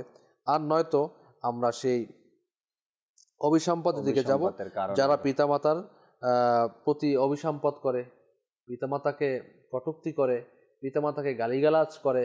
আহা, বলা হয়েছে যে ব্যক্তি পিতামাতাকে গালি দিবে তার জিহ্বা আগুনের কেচি দ্বারা কাটানো। এই যে আপনার পিতামাতার প্রতি অবজ্ঞা, এটা আমাদের সমাজে আস্তে আস্তে বেড়ে চলছে। এর কারণ হচ্ছে নৈতিক শিক্ষা আমাদের মধ্যে নেই, আমাদের মাঝে নেই। অর্থাৎ আপনি দেখবেন ছোট অবস্থায় ওই ছোট বাচ্চা পিতামাতার প্রতি যেই বিহেভ তার মা এবং বাবা করছে, সেই জিনিসটা কিন্তু সে শিখছে, সেই জিনিসটাই সে শিখছে। তো শিক্ষা করে কি হবে, বড় হলে সে কি ওই বিহেভটাই তার মা বাবার সাথে করবে। সেজন্য এখানে যারা পুত্রবধূ আছে তাদের উদ্দেশ্যেও যে আপনার শ্বশুর শাশুড়িকে আপনি অবজ্ঞা করছেন, গালিগালাজ করছেন, তার ব্যাপারে আপনি কটূক্তিমূলক কথা বলছেন সন্তানের সামনে, সন্তানকে এগুলো শেখাচ্ছেন, এই সন্তানও একদিন আপনাকে অবজ্ঞা করবে। রাইট। আপনি যেভাবে এগুলো শেখাচ্ছেন, একে তো দুনিয়ার এত ক্ষতি রয়েছে, ধারাবাহিকভাবে এই যন্ত্রণা চলতেই থাকবে। মা সন্তান, সন্তান মা, মা বাবা, এরপরে আত্মীয় স্বজন, ছোটদের সাথে। আর এটা দুনিয়াতে তো এই যন্ত্রণা চলতেই থাকবে ধারাবাহিকভাবে। আমি যেমন করব আমি তেমন ফল পাবো, আমার কর্ম যেমন হবে ফল আমি তেমন পাবো। কিন্তু সবচাইতে বড় কষ্টের বিষয় তো হলো আল্লাহ তাআলা রাসূলের পক্ষ থেকে যে অভিসম্পদ রয়েছে, দুনিয়াতে বেঁচে থাকবো আল্লাহ তাআলার অভিসম্পদ নিয়ে। এটা তো কেমন একটা কথা আর কেমন একটা চিন্তা ভাবনা মাথায় নেওয়া দরকার আমাদের, কি দুনিয়াতে বেঁচে থাকবো আল্লাহ তাআলার রিজিক খাই আল্লাহ তাআলার অভিসম্পদ নিয়ে। আল্লাহ তাআলা হায়াত দিয়েছেন, আল্লাহ তাআলার অভিসম্পদ নিয়ে আমরা বেঁচে আছি। যা কিছু করছি সব কিছু আল্লাহ তাআলার নিয়ামত, কিন্তু একটা কাজের জন্য আমি আল্লাহ তাআলার অভিসম্পদ নিয়ে বেঁচে আছি, আল্লাহ তাআলার অভিসম্পদ নিয়ে জমিনে ঘুরছি, আমি আল্লাহ তাআলার অভিসম্পদ নিয়ে আমি নামাজ আদায় করছি। এটা তো হতে পারে না। এই একটা কাজ থেকে আমি বেরিয়ে আসি, হয়তোবা মিথ্যার কারণে অভিসম্পদ নিচ্ছি, না হয়তো মা বাবার প্রতি অসন্তুষ্ট খারাপ আচরণের কারণে অভিসম্পদ নিচ্ছি, না হয়তো কারো সম্পত্তি আত্মসাৎ করার কারণে অভিসম্পদ নিচ্ছি। তো আমি একটা কাজ থেকে বেরিয়ে আসি, সম্পূর্ণ তো চতুর্দিক আমার ঠিক আছে, শুধু একটা কাজের জন্য আমি এই আল্লাহ তার রাসূলের অভিসম্পদ নিয়ে ঘুরছি, তো ওটা থেকেও বেরিয়ে আসি। তবেই তো আল্লাহ চায় ইনশাআল্লাহ তাআলা আমাদের দুনিয়া এবং আখেরাত সুন্দর হবে। পিতামাতার ব্যাপারে জাকির ভাই বলা হয়েছে যে অন্যান্য পাপের শাস্তি মৃত্যুর পরে শুরু হয়ে যায়, কিন্তু পিতামাতার সাথে নাফরমানি এটা দুনিয়া থেকে শুরু হয়ে যায়। কারণ হচ্ছে কি আপনার পিতামাতা বর্ণিত আছে যে আয় রোজগারে যে বরকত শূন্যতা, এ ব্যাপারে আসছে পিতামাতার জন্য দোয়া করা ছেড়ে দিলে, দোয়া আপনার এটা আপনি এভাবে ভাবুন যে পিতামাতাকে দিলে কষ্ট দেয়া তো আলাদা একটা সাবজেক্ট, শুধু আপনি দোয়া করা ছেড়ে দিলে পিতামাতার ইসালে সওয়াব করছেন না, আপনার রুজি রোজগারে বরকত শূন্যতা দেখা দিতে। তো আপনি যদি পিতামাতার সাথে কষ্ট দেন তাহলে আপনার অবস্থা কি কেমন হবে? রাইট। দর্শকের দেখবো অনেক পয়সা ইনকাম করে, অনেক কিছু ইনকাম করে, কিন্তু মা বাবার সাথে ভালো রিলেশন নেই, সে ভালো নেই, মনের অশান্তিতে আছে, এবং টাকা পয়সা কোথায় কেমনে কি কোথায় চলে যাচ্ছে সেদিকে। আবার দেখবেন খুব কম টাকা ইনকাম করে, কিন্তু মা বাবা তার উপর রাজি, কিন্তু খুব শান্তিতে আছে, খুব শান্তি। রাইট। আমাদের সাথে ফেসবুক পেজে গোলাম মঈনুদ্দিন আছেন, তিনি বলেন মাদানী চ্যানেল দেখি আমার কাছে খুব ভালো লাগে, মাশাআল্লাহ, সাথে থাকার জন্য ধন্যবাদ। এরপরে আলামিন ভাই আছেন, আলামিন ভাইও কমেন্টস করছেন আজকের অনুষ্ঠানে। শাহ আলম ভাই আমাদের সাথে আছেন। হেলাল রেজা কাদেরি ভাই সোনারুঘাট থেকে অনুষ্ঠান দেখতেছেন, লেখলেন প্রিয় অনুষ্ঠান। এরপরে কামাল ভুইয়া আমাদের সাথে আছেন, তিনি অনুষ্ঠান দেখছেন। কাউসার ভাই লেখলেন সিঙ্গাপুর থেকে, কেমন আছেন আপনারা? জি আলহামদুলিল্লাহ। আজকের আমাদের ছুটি চলতেছে, রুমের সবাই মাদানী চ্যানেল বাংলা দেখতেছি, একটা কালাম শুনিয়ে দেবেন আমিরুল সুন্নাতের মানকাবাত ইনশাআল্লাহ তাআলা। জি আজকে তো আপনাদের ছুটির দিন। আল্লাহ তাআলা বরকত দান করুক সবাইকে নিয়ে মাদানী চ্যানেল দেখছেন। আরেকজন আমাদেরকে কমেন্টস করছেন, জিজ্ঞাসা করলেন রহমতপূর্ণ প্রভাত অনুষ্ঠান তার খুব ভালো লাগে, আর জিজ্ঞাসা করলেন মানুষের সাথে সম্পর্কটা কেমন হওয়া দরকার। যদি কারোর সাথে সম্পর্ক করতে হয় আল্লাহ তার রাসূলের জন্য, আর কারোর সাথে সম্পর্ক যদি ছিন্ন করতে হয় অর্থাৎ শত্রুতা পোষণ করতে হয় তাও আল্লাহ তার রাসূলের জন্য। জাকির ভাই, যে সম্পর্ক ছিন্ন ব্যাপারে এখানে আসছে আজকে যে বিষয়ে অভিসম্পদ তাদের জন্য, যারা আত্মীয়তার সম্পর্ক ছিন্ন করে এদের ব্যাপারে অভিসম্পদের কথা বলা হয়। Right right. তো আমরা জেনে শুনে যেন আত্মীয় সম্পর্ক ছিন্ন না করি। হ্যাঁ, আত্মীয় মানে সম্পর্ক বজায় রাখবো আল্লাহ তার রাসূলের জন্য, ছিন্ন করবো তাও যেন আল্লাহ তার রাসূলের জন্য হয়ে থাকে।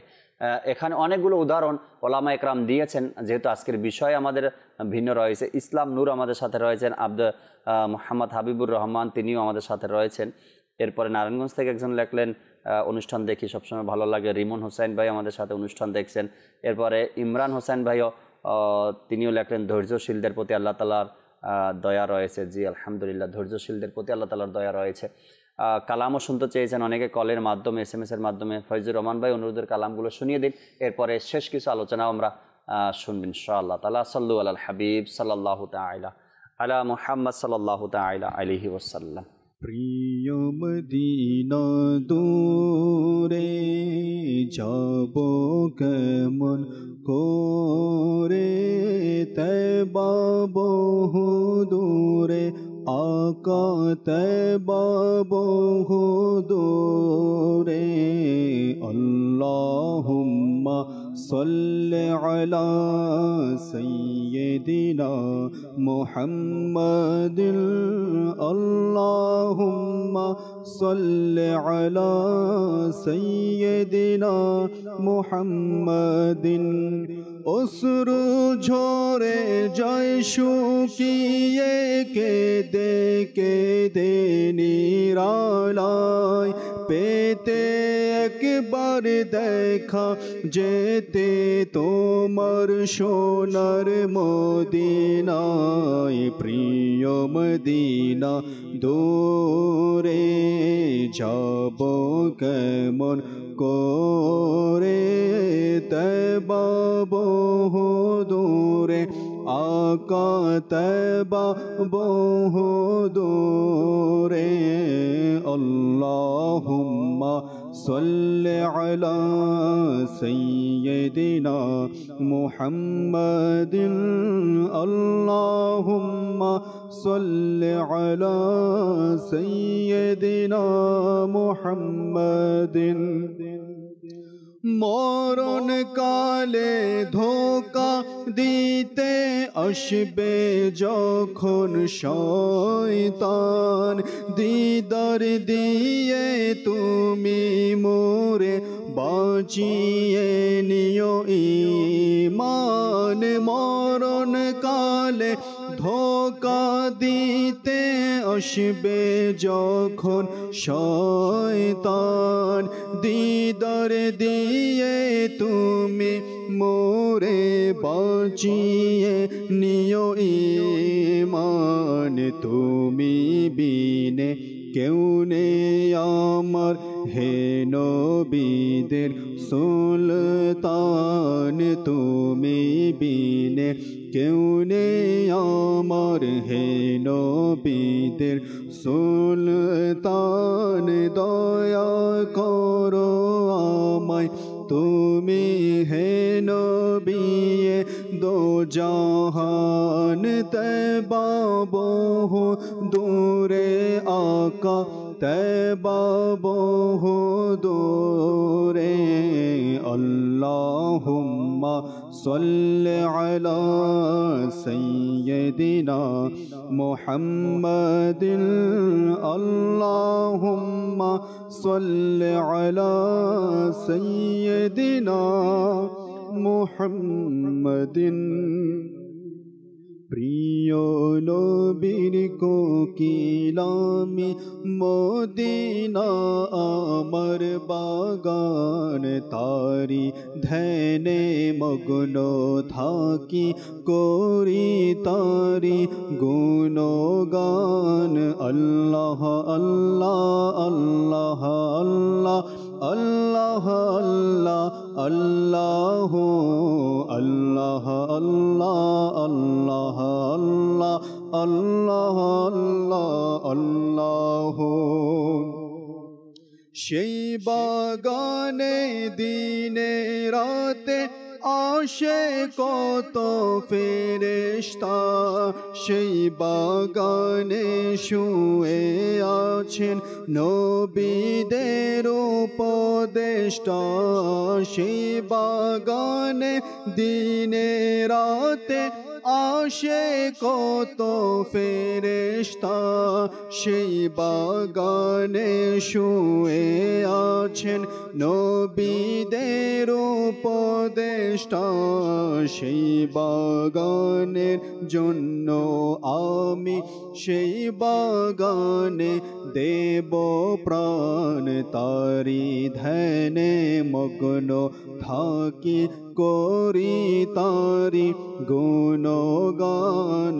আল্লাহ আল্লাহ আল্লাহ আল্লাহ আল্লাহ আল্লাহ আল্লাহ আল্লাহ আল্লাহ আল্লাহ আল্লাহ আল্লাহ আল্লাহ। আর টিয়া নাই পয়সা নাই কেনে যাইতাম, সোনার মদিনায় কেনে যাইতাম।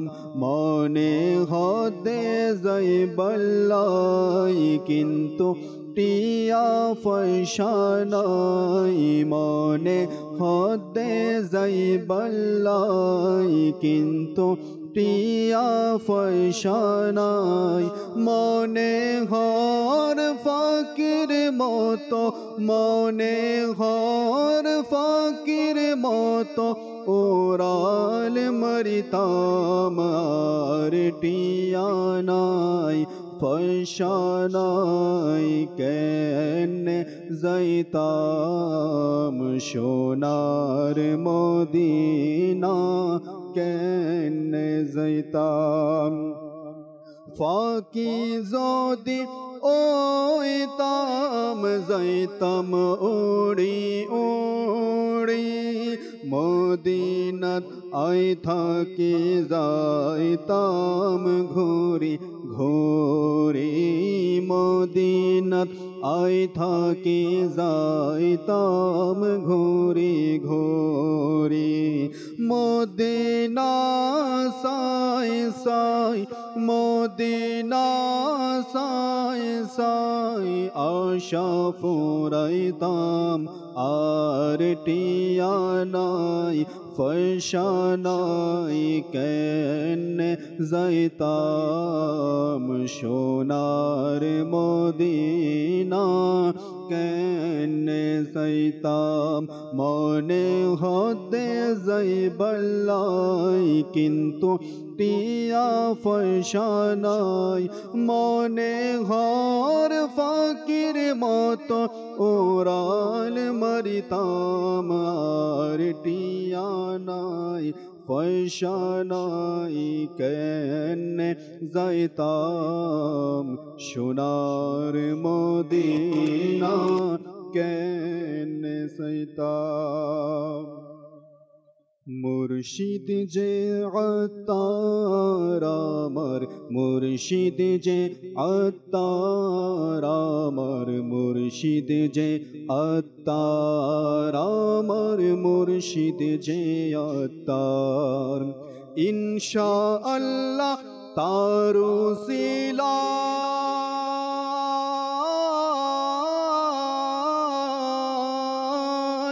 ইনশাআল্লাহ তার উসিলায় হবে তোরি পার আমার। মুর্শিদ যে আত্মার আমার, মুর্শিদ যে আত্মার আমার, মুর্শিদ যে আত্মার আমার, মুর্শিদ যে আত্মার। মুখে তার নুরানি দাড়ি, মাথায় নবীর সুন্নত বাবড়ি। মুখে তার নুরানি দাড়ি, মাথায় নবীর সুন্নত বাবড়ি। নিষ্ঠার সাগর মুর্শিদ আমার,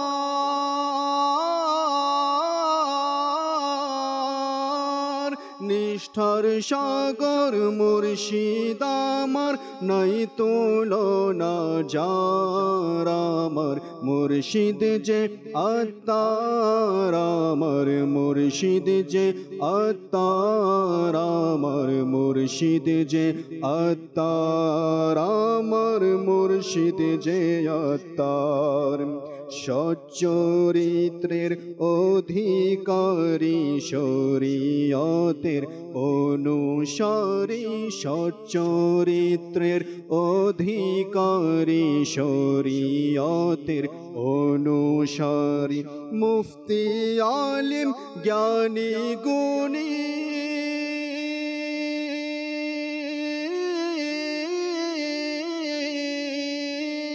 মুফতি আলিম জ্ঞানী গুণী, সবাই গুণ গায় তার আমার। মুর্শিদ যে আত্মার আমার, মুর্শিদ যে আত্মার আমার, মুর্শিদ যে আত্মার আমার, মুর্শিদ যে আত্মার। ইনশাআল্লাহ তার উসিলা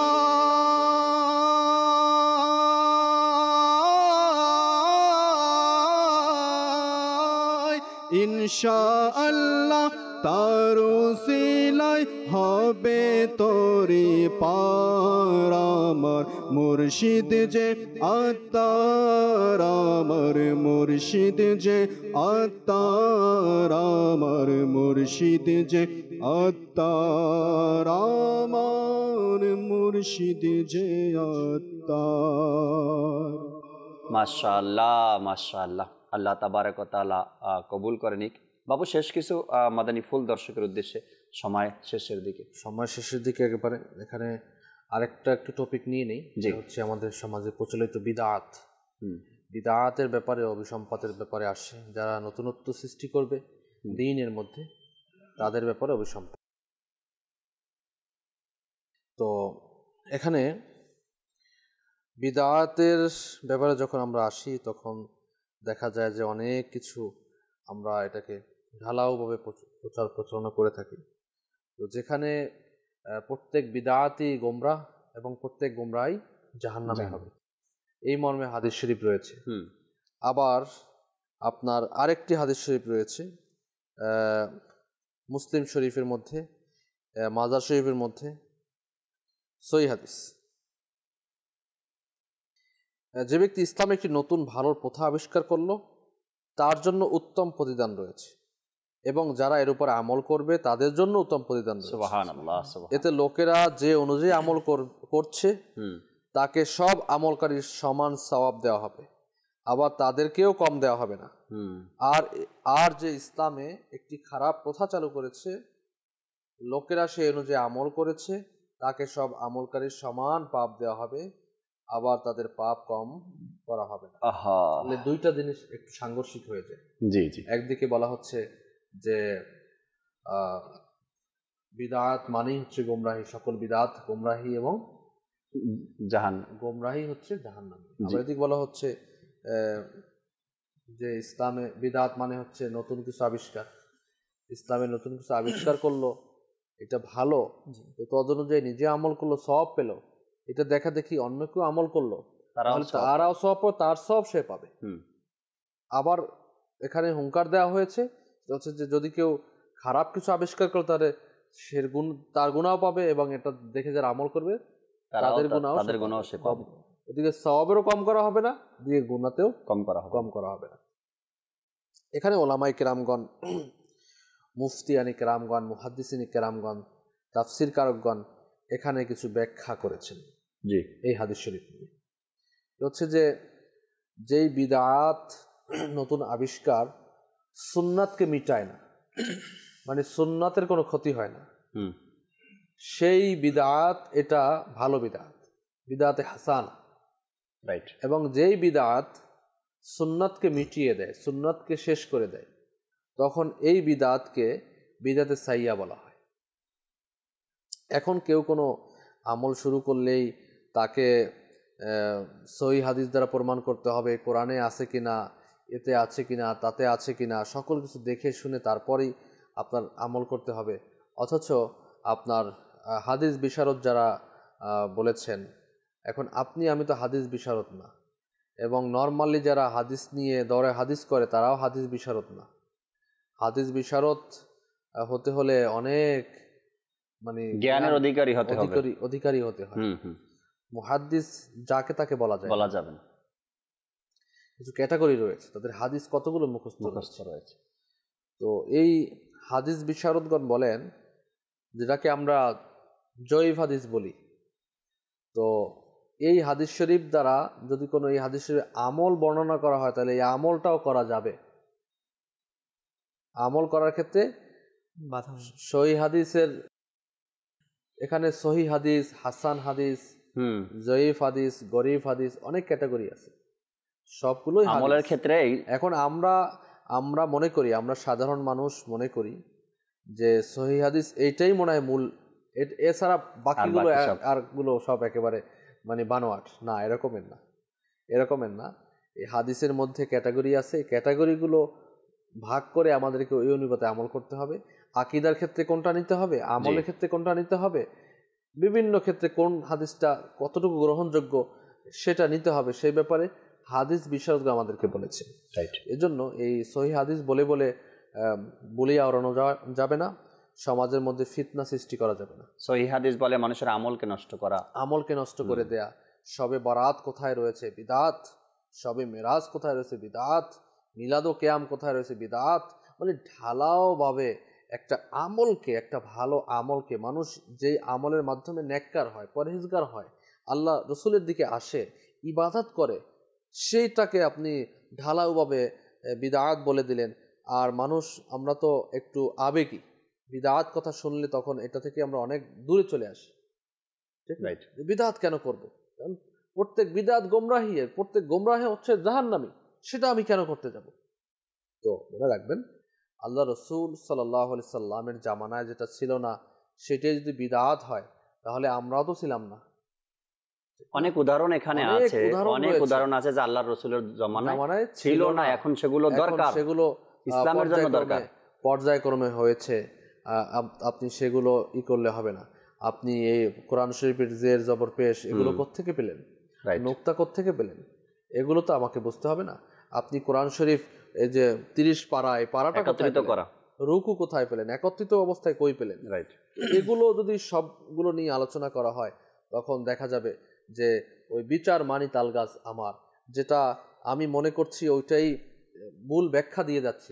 ভুল ব্যাখ্যা, ইসলামের যে ভুল ব্যাখ্যা দিবে, মনে রাখতে হবে তার জিহ্বা আগুনের কেচি দ্বারা কর্তৃত করা হবে। ওই অভিসম্পাদ যাদের ব্যাপারে আসছে তাদের উদাহরণটা আমরা বুঝতে পারি। ইসলামের মধ্যে যারা খারাপ কিছু চালু করেছে, এই অভিসম্পাদটা তাদের জন্য। হ্যাঁ, বিদআতে সাইয়্যা, খারাপ রীতিনীতি যারা ইসলামের মধ্যে চালু করবে, তাদের জন্য বলা হয়েছে এই অভিসম্পাদের কথা। ইহসান ভাই, খুবই সময় কম, শেষ কিছু মেসেজ দর্শকের জন্য। সূরা নিসার 93 নং আয়াতের মধ্যে জি আল্লাহ তাআলা ইরশাদ করেন, কানজুল ঈমানের অনুবাদ, আর যে ব্যক্তি কোনো মুসলমানকে জেনে বুঝে হত্যা করে, তবে তার বদলা জাহান্নাম, দীর্ঘদিন তাতে থাকবে, এবং আল্লাহ তাআলা তার উপর রুষ্ট হয়েছেন আর তাকে অভিসম্পাত করেছেন, আর তার জন্য তৈরি করে রেখেছেন মহাশাস্তি। তো এই আয়াতে কারিমার মধ্যেও আমরা বুঝতে পারি যে কারা অভিশাপ সম্পাদ রয়েছে, যে যারা দুনিয়াতে মানুষকে জেনে বুঝে হত্যা করে থাকে। তো আজকে দেখবেন এই হত্যার বিষয়টা কিন্তু খুব প্রতিনিয়তই হচ্ছে, এমন কোনো দিন যাচ্ছে না দুনিয়ার মধ্যে এমন নিউজ আসে না। জি, এই হত্যার নিউজ আসে না। বাহিরের দেশে যাওয়ার প্রয়োজন হয় না ইহসান ভাই, বাংলাদেশে যদি আমরা দেখি পেপার পত্রিকার নিউজে, তো প্রতিনিয়ত কোনো না কোনো ভাবে, কোনো না কোনো এলাকায়, কোনো না কোনো অঞ্চলে এই নিহত, আহত, মারামারি, কাটাকাটি, খুনাখুনি, এই খবরগুলো ছড়িয়ে পড়েছে। এর পিছনে একটা বড় উদ্দেশ্য হলো রাগের মাথায় মানুষ এই কাজগুলো করছে। তো আমাদের এই রাগের চিকিৎসা করা উচিত। রাগের মাথায় হয় সম্পত্তির লোভ, হয় দুনিয়ার জি। প্রতি ভালোবাসা, অর্থাৎ এইসব কারণে হয়ে থাকে। রাইট। আর সর্বশেষ বলবো যে অভিশাপ যারা অভিশাপ দিয়ে থাকে এদের পরিণাম কি হবে এই বিষয়ে কোরআনের মধ্যে আয়াত আসছে। আচ্ছা। যেমন সূরা নিসারী 52 নং আয়াতের মধ্যে আসছে, আল্লাহ যাদের অভিশাপ দিয়েছেন তাদের নিকৃষ্ট পরিণতির কথা কোরআনের পাকের মধ্যে বলা আছে। যেমন কানজুল ইমানের মধ্যে আসছে, এরা হচ্ছে ওই সব লোক যাদের উপর আল্লাহ লানত করেছেন এবং যাকে আল্লাহ লানত করেন তবে কখনো তার কোনো সাহায্যকারী পাবে না। রাইট। এদের পরিণাম হচ্ছে এটাই। তো আল্লাহর সাহায্য যদি আমরা না পাই আমাদের অবস্থা কি হবে? আজকে দুনিয়াতে আমরা মানুষের সাহায্য না পেলে আমরা চলতে পারি না। আর যদি স্বয়ং আল্লাহ তাআলার সাহায্য আমরা না পাই আমরা দুনিয়াতে কিভাবে চলবো? কবরে আমাদের অবস্থা কি হবে? কবরে কে সাহায্য করবে? হাসরের ময়দানে কে সাহায্য করবে? প্রতিটা মুহূর্ত আল্লাহ তাআলার দয়া ছাড়া এক মুহূর্ত অতিবাহিত করা সম্ভব নয়। আর সেখানে যদি আল্লাহ তাআলার অভিসম্পদ নিয়ে আমরা কবরে যাই তো সেটা ভয়াবহ হবে। আল্লাহ তাআলা আমাদেরকে হিফাজত দান করুক। ইনশাআল্লাহ আগামী পর্বে আবারও নতুন একটি বিষয় নিয়ে আমরা আলোচনা করব। ততক্ষণ মাদানী চ্যানেলের সাথেই থাকুন। আসুন যে যেখানে আছে আমরা দাঁড়িয়ে সালাতু সালাম পাঠ করি। मुस्तफ़ा जाने रहमत पे लाखों सलाम, शम्अ बज़ में हिदायत पे लाखों सलाम, शब असरा के दूला पे दायम दुरूद नौशाए, बज़ में जन्नत पे लाखों सलाम, गौसे आज़म इमाम उत्तक़ा वन्नुक़ा, जलवाए शान कुदरत पे लाखों सलाम, काश महशर में जब उनकी आमद हो और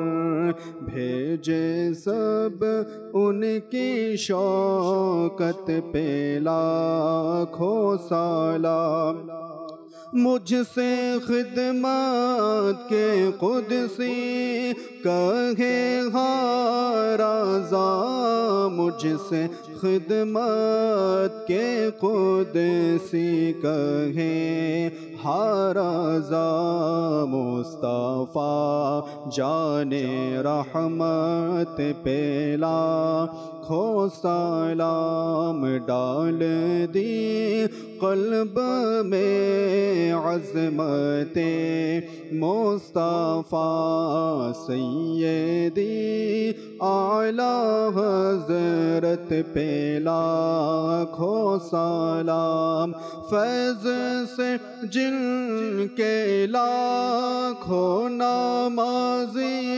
बने, फैज़ से जिनके लाखों इमाम सजे, उस आमिर अहले सुन्नत पे लाखों सलाम, मुस्तफ़ा जाने रहमत पे लाखों सलाम, शम्अ बज़ में हिदायत पे लाखों सलाम। अस्सलातु वस्सलामु अलैका या रसूलल्लाह व अला आलिका व अस्हाबिका या हबीबल्लाह, सुब्हानका अल्लाहुम्मा व बिहम्दिका ला इलाहा इल्ला अंता अस्तगफिरुका व अतूबु इलैक, सुब्हानका अल्लाहुम्मा व बिहम्दिका ला इलाहा इल्ला अंता अस्तगफिरुका व अतूबु इलैक, सुब्हानका अल्लाहुम्मा व बिहम्दिका ला इलाहा इल्ला अंता अस्तगफिरुका व अतूबु इलैक। अस्सलातु वस्सलामु अलैका या नबी अल्लाह व अला आलिका व अस्हाबिका या नूर अल्लाह, ला इलाहा इल्लल्लाह मुहम्मदुर रासूलुल्लाह सल्लल्लाहु। তাহাজ্জুদ আর ফজরের অভ্যাস আছে যার, রহমত পূর্ণ প্রভাত হয় তার।